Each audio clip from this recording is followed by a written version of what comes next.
Hi there, Grant from Penguin Motors here. We're back in the build room with yet another part to the house rebuild video. I'm leaning on the head, now resplendent with RAC valves. Now, in the last video I mentioned that different valves, they've got different stem diameters, so I had to open up the guides. So I used a reamer. Now reamers come in many different shapes and sizes. Hand reamers, machine reamers. This one's a tapered one, so as you adjust those collars and move it down, you move the blades out and you make the hole bigger. In fact, this is actually the reamer I used on those guides. So how do we know the clearance is right? Well, largely you want to feel. But that's difficult to gauge without experience. You will have more on the, you need more on the exhaust than the inlet, and for obvious reasons. When the exhaust valve's open, you've got red hot flame rushing out, making that valve head really hot. And when it shuts, it transmits heat through the seat, but some of the seat ends up in the stem. And the stem then transmits that to the rest of the engine via the guide. So, too tight, and you risk seizure in the guide. And that won't be helped by the fact that because it's so tight you won't get any oil down there. So yeah, too tight, you risk seizure in the guide. Obviously too loose, not only are you going to introduce more smoke, but the valve isn't going to be controlled as accurately, and it's more likely to slap on the seat there, and that will impart a bending load in the valve and make the head more likely to fail. So it's kind of why we need the seat right. So how do I actually measure it? So, how do we actually measure it? Right, well I've got this here little split gauge. Turn the thumb screw at the end and you spread the little balls there. And what we can do, we can take that, we can adjust it to get a nice feel in our guide.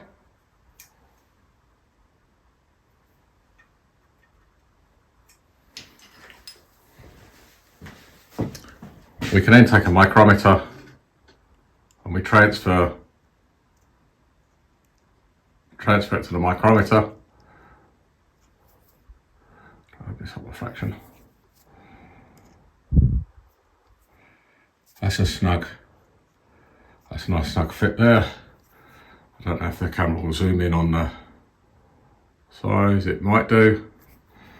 And then we can pass the valve. And we need to close the mic up to get the same feeling on the valve.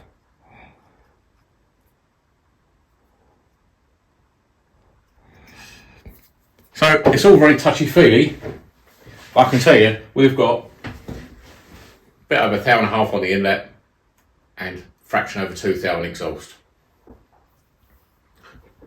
So that will open up a fraction as the engine runs and beds everything in, but you can't be tight in the first place. So that's guides. What should we look at next? So seals sorted. Next up, there's another clearance we ought to check. The clearance between the stem seals and the underside of the retainer.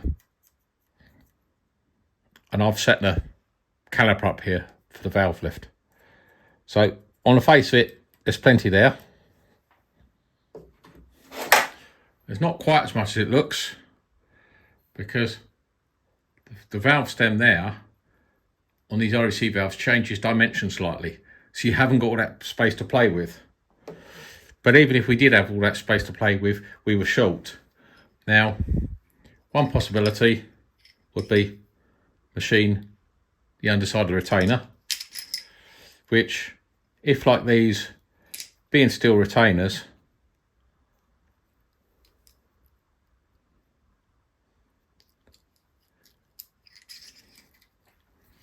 with the collets a long way up, you could do. But then you still have an issue, possibly, where the valve changes diameter slightly. So in this instance, all I did was I just knocked the guides using a suitable punch I just knock the guides a little bit deeper in the head. And trust me, 1 or 2 millimeters difference will make zero difference to airflow. Nothing overly interesting here, just fit the valve springs, but it always helps to dip the tip of the valve in a pot of grease before you insert it, because that gives the collets something to stick to.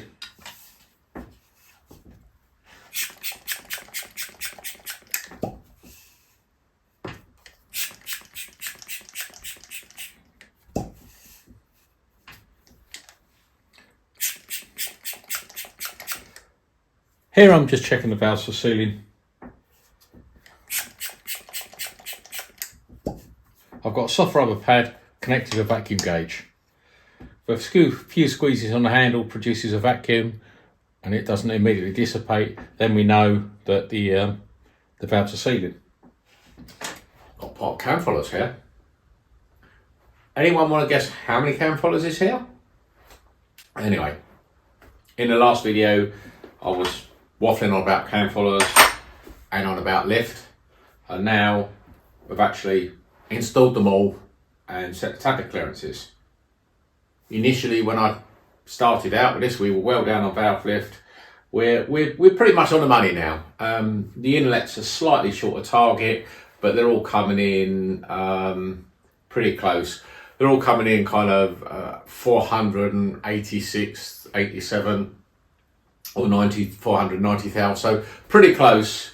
They're all within 3 to 4 thou of each other and fairly close to magic 500 lift. In fact, some exhausts actually overshot the 500, so I actually went the other way and chose some followers just to knock the lift back a bit. So we've got fractional exhaust lift and inlet, but that doesn't matter. Right, so I've got DTI on the head of the inlet valve. Right.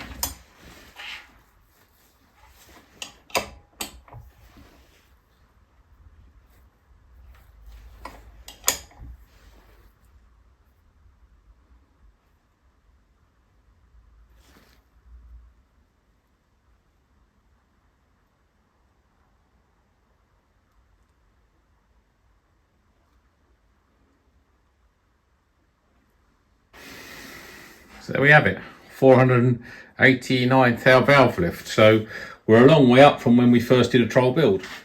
So having spun the head round slightly, we can see the valve adjuster. Now, obviously you can buy longer ball studs. A lot of the time you don't need them, but it will depend on the length of the valve, the installed height, the springs and everything. It can all vary.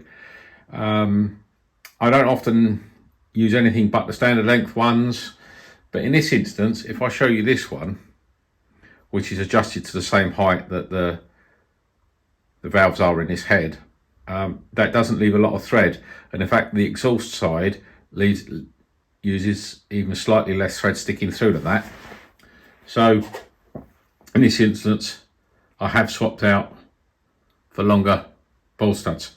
I mean, on the dyno, I've run with as little as that and not had no problem.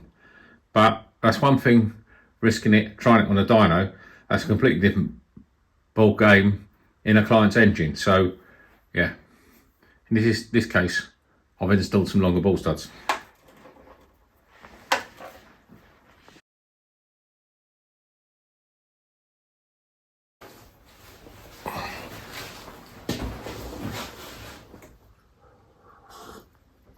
Cheers. Right, so here's the head ready to go on, and I've put the engine with the cam equal lift TDC. So both valves are number 4 cylinder, open at a very similar amount. Both valves in the inlet are shut. Now if we turn the head this way, the valves are nowhere near proud of the face. So we've set it up, number 1 to far, we can just plug the head on and there's no danger of any valve piston contact unless we get something seriously wrong with the cam timing. So the only thing we've left to do to the head is put the springs on. you can get uprated springs, and in fact I think this engine came with uprated springs, but I've never found a need for them. So the head itself is ready to go on, and here's the block, pretty much the same as when you last saw it, except I've now screwed in the head studs. I'm giving it a wipe down to make sure it's clean.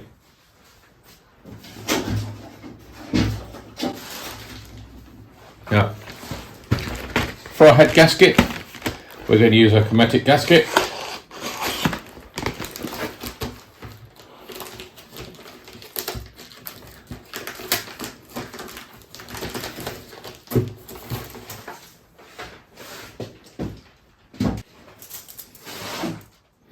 Here we go. Now, the manufacturers say to install dry, but tend to find they do have a bit of a habit of weeping. So we're going to give it a little bit of helping hand. Now I'm going to coat both surfaces with a bit of well seal, and that is just to help make sure it seals around there, because if they leak anywhere they tend to ooze around the waterways. And I'm just going to give the gasket a light coating. It looks a lot, but I'm going to spread all this out to make a nice even thickness.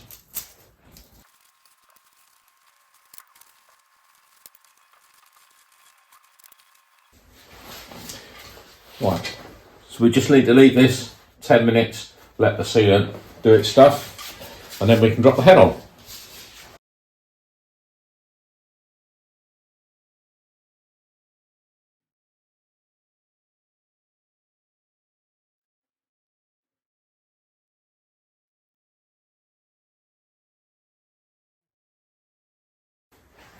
Now, as you might have spotted while I dropped this head on and the engine stand ran away, bit unfortunate, hermetic gaskets put a rivet right next to the exhaust studs on cylinders 2 and 4. Not a problem. Once the head's clamped down, you can either cut it off or bend the gasket down. Some cast manifold combinations, even Stowe, you still need to trim a bit off the bottom of the manifold to make it sit flat on the face, not on the sticky out bit of gasket.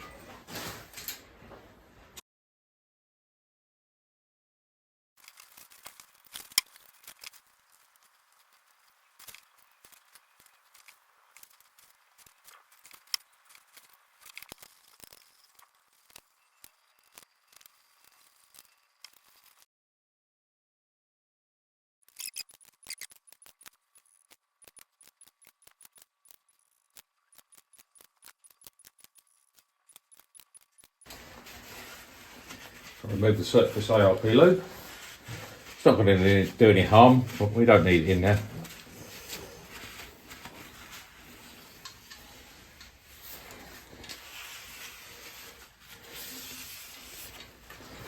So having torqued it down in various slow stages, these bolts aren't going to move. I usually do lift the cam cover after we've run it in and check the valve clearances and put a torque wrench on the bolts and studs. But to be honest, with these gaskets, particularly in the thinner materials, if you've took your time and everything's nice and you've torqued it down nice and gently all the way through, and then I'll go back and do a final pass over it, they don't move. It's really, really rare that any of them will move if you go to retorque them. So right guys, here we are. We're nearly ready for the dyno. As you can see, belts on, vernier, etc. And I don't normally time the cam up before I put them on the dyno. I normally eyeball, equal lift TDC, put it on, slap it on, run the engine and swing the vernier on the dyno. But in this instance, I was interested to see how this cam would work on the manufacturer's specified timing figure for it. We'll swing it anyway, because usually with this cam, I can extract a bit more power at the top end or a bit more torque, depending what the client wants, depending where I finalise the vernier. So But I was interested to see what it actually did at its recommended figure. So, degree wheel on the crank, we put the engine at TDC. You can use a bolt on pointer, but I kind of like a nice gooey lump of plasticine. And we took a pointer and we pointed that in, pointing at TDC on here with the engine at TDC. Then rotate the engine backwards, take a positive stop, which is basically a spark plug with a thread cut in the middle to a bolt. Screw that in, and then rotate the engine till it hits a stop. Make a note of degrees on the degree wheel, rotate the engine back the other way, and make note of the number of degrees again. And if we got our pointer in the middle, the two figures would be the same. If not, it's quite easy to adjust the pointer.